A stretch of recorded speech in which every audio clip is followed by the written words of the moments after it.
pumunta, tumayo, at magsalita sa inyong harapan.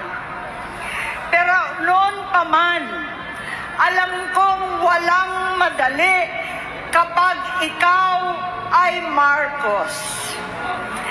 Nanginginig ako at ang aking boses, hindi dahil ako'y natatakot sa inyo, kundi dahil nalulungkot po ako.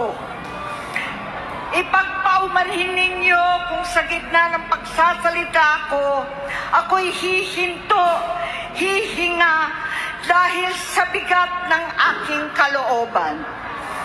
Pero hindi yan ang dapat kong ihingi ng paumanhin.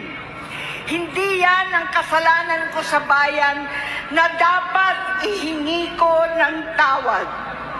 Narito po ako dahil sa tawag ng Iglesia ni Cristo para sa transparency, accountability at hustisya.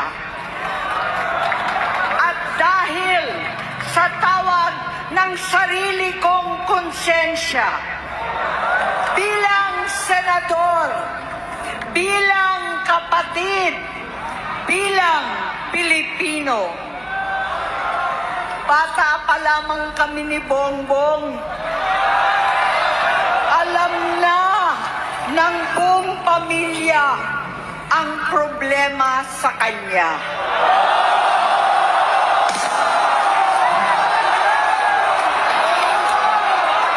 Sa totoo lang, mababasa naman ng lahat ang mga testimonya ng aking ama patungkol sa kanyang ugali at gawain.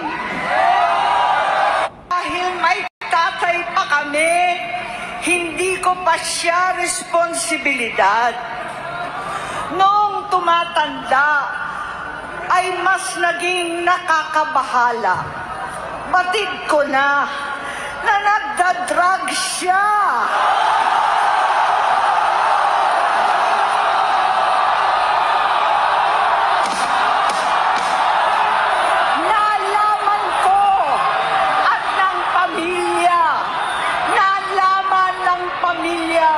Seryoso ito. Minsan, kami ng Presidential Guard at Metro Gompa ang naglilinis tuwing nagpa-party po sila.